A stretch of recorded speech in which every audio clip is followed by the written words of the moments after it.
నా పేరు జే స్వప్న. నేను వన్నింగ్ లైన్లో సింగరేణి ఎంప్లాయీని, స్టోర్లో వర్క్ చేస్తున్నాను. గత సంవత్సరం మడ్డెల్లయ్య అనే ఏఐటీసీ లీడర్ తోటి ఏఐటీసీ లీడరు నన్ను కొట్టడం తిట్టడం జరిగింది.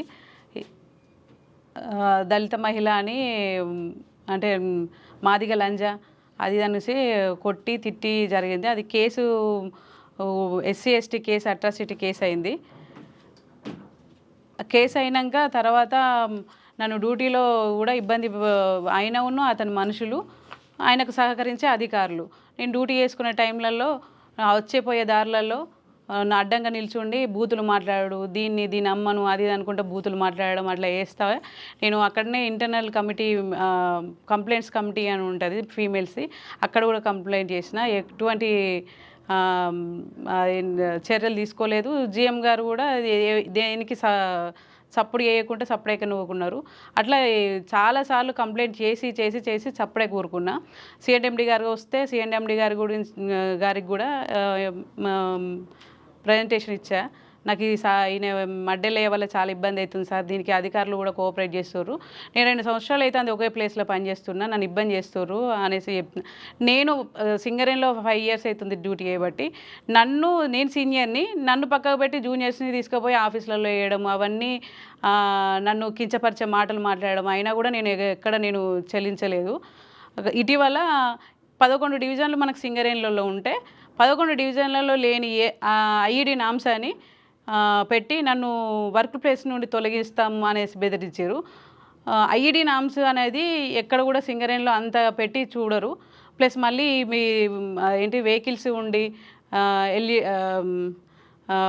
వెహికల్స్ ఉన్నప్పుడు స్టోర్లో కంపల్సరీ 2 ఉండడం అవసరం ఉంటుంది, అండర్గ్రౌండ్లో వెహికల్స్ నడిచినప్పుడు. అట్లా కూడా ఫైట్ చేసిన, జిఎం గారికి కూడా కలిసిన. అయినా కూడా ఒక్కరే ఉండాలంటే నాకు ఎంప్లాయీ పాపం ఆయన వెళ్ళిపోయిండు. నువ్వు ఉండరా, నువ్వు అమ్మాయివి ఎక్కడికి వెళ్ళి పని చేస్తావు అనేసి వెళ్ళిపోతే అయినా కూడా వాళ్ళు సాటిస్ఫై కాకుండా అధికారులు నా ఎంబడి పడి నా మీద కురుకొచ్చుకుంటా, నువ్వు ఇక్కడ పని చేయొద్దు, నువ్వు టూ టైమ్స్ రావాలి, 2 టైమ్స్ వస్తేనే నిన్ను ఉంచునిస్తాం, లేకపోతే ఉండనియ్యం, నేను పని చేసుకొని ఇయ్యం అనుకుంటూ నేను వర్క్ చేసుకున్న ప్లేస్కి వచ్చి ఎగబడి నా వైపు మాట్లాడు.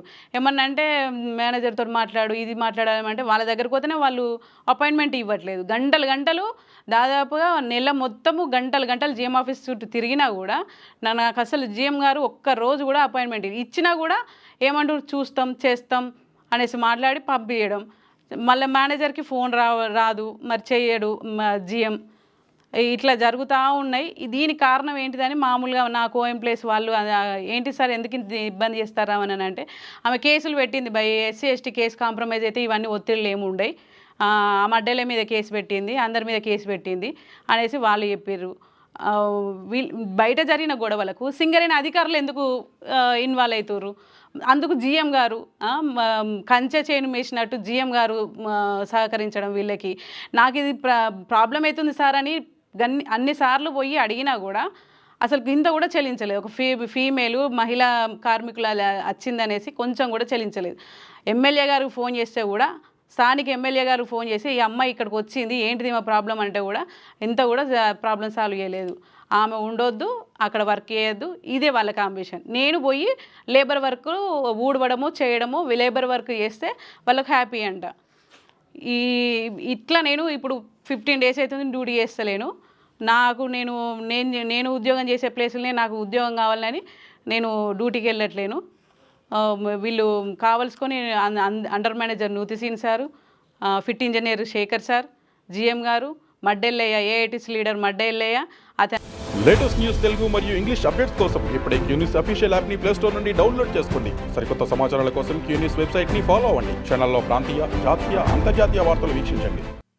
లైక్ చేయండి,